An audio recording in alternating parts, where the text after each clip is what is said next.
What it is, YouTube community? My name is Raphael, aka Ganasco, and I'm back with another YouTube video, man. You guys already know what it is, what it was, and what it wasn't, man. We is back! And welcome to Bird Talk with Ganasco. In today's video, we're going to be discussing our Week 2 matchup against the Minnesota Vikings. Now, unfortunately, last week I couldn't give you guys a breakdown on what transpired during Week 1's matchup against the Detroit Lions. I did record a video on that matchup and on that game. Good dub by the Birds. But unfortunately, during the editing process, which took me forever, by the way, the video just wouldn't save for whatever reason, and then it ultimately got deleted, and it was a very frustrating process. It was a very frustrating process because it's like, damn, I done took a lot of time to edit that. But ultimately, I thought that last week's dub against the Detroit Lions was a really good dub. It was a really good dub. Of course, us as Philly fans were hard critics. You know what I'm saying? I was critiquing the game quite a bit. There was a lot that I didn't like, but there was a whole lot that I did see the bright in.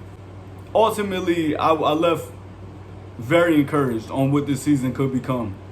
And boy, do I tell you, I don't want to say it, but it gives me that vibe. And y'all know what vibe I'm talking about. Y'all know what year I'm going back to, man, because just like the rest of us, I'm always excited for Eagles football every single year. Oh, man, it's no doubt about it, of course. You know, the fandom in me is insurmountable, you feel me? But this year just feels different. And you know the other year that felt different? I don't know if I should do it. Should I do it? Nobody's in here, by the way, but, you know. But let's fast forward on to Week 2, in which we face the Minnesota Vikings on Monday Night Football. And boy, when I tell you it gives me that vibe, that was put on display Monday night. I mean, just a dominant performance. Beautiful performance by all phases of our team. Maybe not special teams, but as far as offensively, defensively, and just the coaching all around, the offensive coordinator, Shane Steichen, doing what he had to do.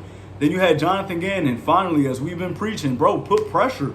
And not just blitzing, but put our corners up a bit more. You feel what I'm saying? We average about 7 yards away from our receivers that we're going up against. And that's like, come on, dude. Like, you don't want to do that. It never works. And honestly, you just got to give all credit to Jonathan Gannon and the players, of course, because we have great players on this defense. But we have to give Jonathan Gannon credit. It seems as if he put the players in the right position and the players executed. And they executed amazing. One player that executed in particular, Darius Slay. Oh, excuse me. Big play Slay. My boy was out there doing his thing. I mean, come on now. It ain't shocking to me. It shouldn't be shocking to you guys. But I'm sure for the rest of the world that's been doubting and a lot of haters that absolutely hate our team, of course. And for whatever reason, don't put a dude like Darius Slay top 10. It just doesn't make sense. Darius Slay, obviously a top 10 corner in this league and might even be top 5 at this age of 31. That is absolutely impressive. But this man is the pure definition of a lockdown corner. And he proved that on Monday night's matchup against Justin Jefferson. Justin Jefferson, do I have to talk about it?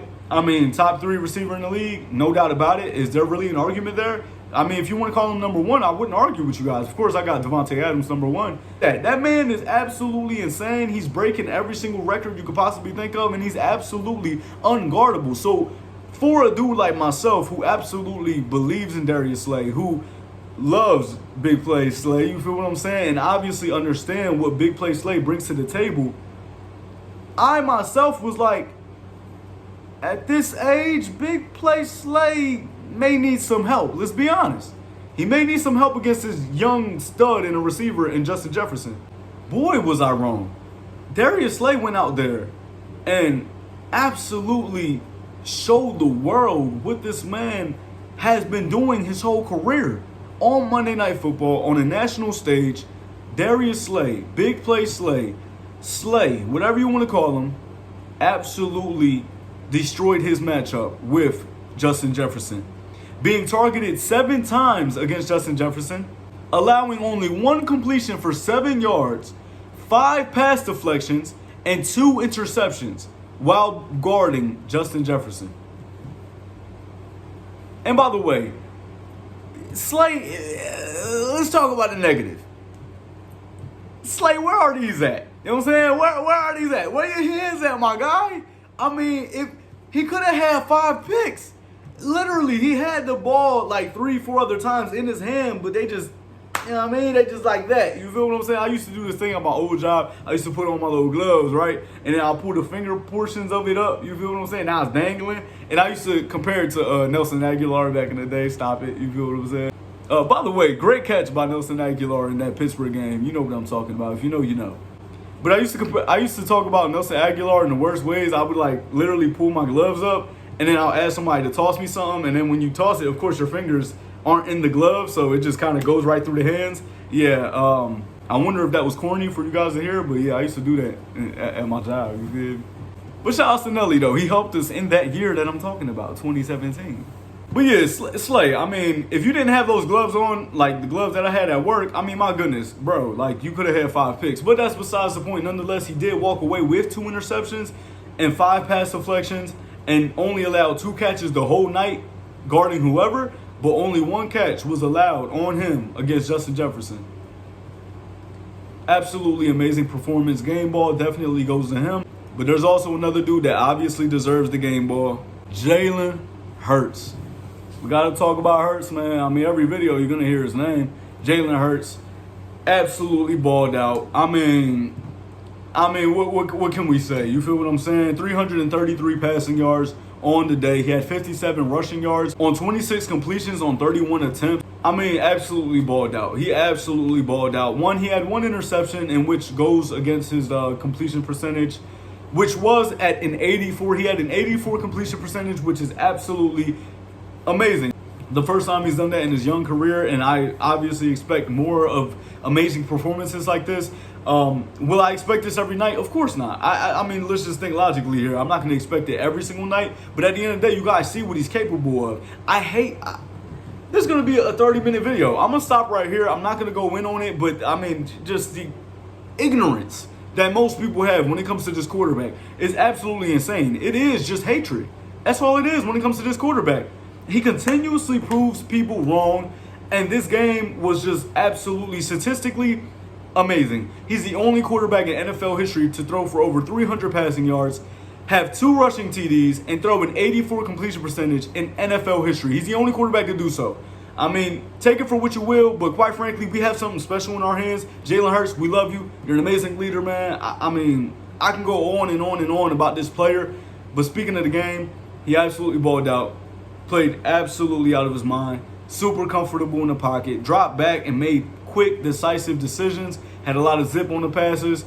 Very, very accurate. He was extremely accurate. Actually, he was graded the most accurate passer within the first 2 weeks. And it showed. It showed. I mean, you guys can look at the numbers all you want, but if you watch the games, he's putting the ball right in these receivers' hands. It's absolutely insane. 2 of his 5 incompletions were actually 2 of his best throws. One to Quez Watkins that was derailed by a penalty by Jordan Mailata, and then another one to Dallas Goedert in what seemed to be a crossing route, if I'm not mistaken, going to the left side of the field. By the way, can we talk about that? Jalen Hurts threw 85% of his passes on the left-hand side of the field. You feel what I'm saying? About 10% of those in the middle of the field, and only about 5% of them on the right-hand side of the field, and that was a big knock on him as well. All he does is throw it to the right-hand side because Jalen Hurts, of course, is right-handed. It's much easier to drop back, take a read to the right, and throw the ball. You feel what I'm saying? And obviously what that shows is you're not utilizing the whole field. Jalen Hurts, all he's done ever since these critiques is improve in every aspect of his game.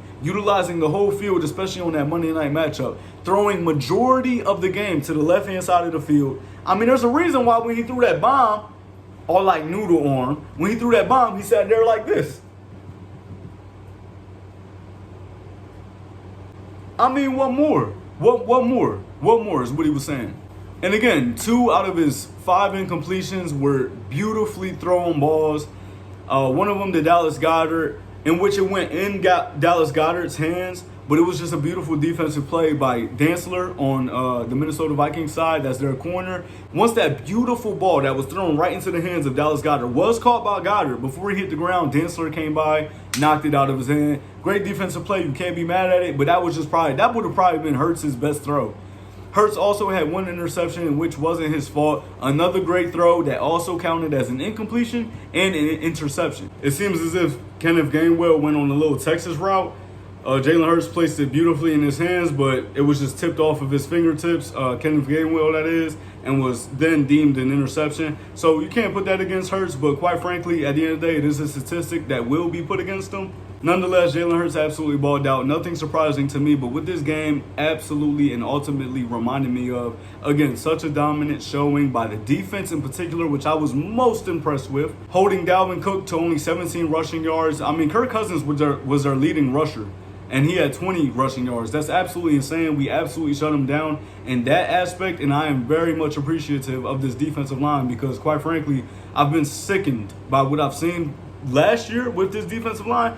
In that first game against the Detroit Lions, it was absolutely disgusting to watch. That is not Eagles football, and quite frankly, they did their thing Monday night, so truly appreciate it. Again, just dominant performance. There's not really much for me to say. You guys already know already. You watched all the highlights. You guys watched all the videos being talked about, and it was just a beauty to see. It reminded me again of that 17 year. I hate to do it. I really hate to do it. I'm not trying to say nothing. I have yet to say we're going to the Super Bowl. I'm not that dumb. It's week 2, y'all. It's week 2, okay? Like, let's take some time. Let's be happy, but take some time here. You feel what I'm saying? It's only week 2. I absolutely have all the confidence in this team, but they're still going to have to prove it. They're still going to have to prove it. I mean, we can easily lose next week against the Washington no-names. That's disrespectful. The Washington Commanders, you feel what I'm saying? But I feel like that name is disrespectful, is it not? Like, in a way of, to the players? Like, that name is so whack. But it just reminds me of that year so much. Every game was pretty much as dominant as that, and we just... It was beautiful. It was beautiful to see. It was just ultimately beautiful to see. So the Eagles do take a 24-7 dub against a really good Minnesota Vikings team. But of course, you have those people out there that are now saying they only beat Detroit and they only beat the Vikings. Like, oh, and now all of it. I don't care. I don't care. You guys can just, you know, because all of a sudden, once Minnesota destroyed Green Bay last week, you guys were all saying how great the Minnesota Vikings were. Now, when the Eagles play them and destroy them, oh, they suck and they have Kirk Cousins at quarterback. I mean, stop, bro. Just stop. But we beat a really good team, and not only beat, but we destroyed a really good team in the Minnesota Vikings, have a very high-powered offense. Their defense is really good, and they seem to be coached very well. You feel what I'm saying? One negative I will say is that the score at halftime was 24-7. We won the game 24-7. That means 2 things. The defense locked up the remainder of the game, and the offense, once again, put their foot off the gas. I mean, for us to score 0 points in the whole second half, same thing with the Vikings. For there to be no score within the whole second half, questionable. I think that's very important for us to discuss. That's very important so far. For this next matchup, it seems as if the Washington Commanders are really good in the second half of games. That's what they've been showing for the first 2 weeks. And that could be very scary for us. If we start off strong, hopefully we do, because that'll put us in a really good, that will have us a lot of room to work with. But in the same sense, if we just put our foot off the gas once again, which is what we did in week 1 against the Detroit Lions, and they came back on us, but we ultimately won. And then, although the Vikings pretty much had no chance all night, we put our foot off the gas. If we do that with Washington, don't be surprised if they come back. It'll be a sight to see. So I'll be looking forward to that game. I can't wait. I just can't wait for the remainder of the season to just keep progressing and just keep going well. And let's just enjoy this one. Let's enjoy this one. That was a dominant performance by what is going to be one of the best teams in the whole entire NFL. With that being said, thank you guys so very much for watching this video, man. I feel like I've left a whole lot out, but I don't want this video to be over 20 minutes, so let's just call it a day. It was just a very, very great game. It was very, very nice. I can pinpoint everybody in particular individually and everything they've done, but expect an hour-long video. I don't want to do that. Y'all know what happened. I know what happened. We saw what happened. I love you guys. God bless you guys. And I'm out, man.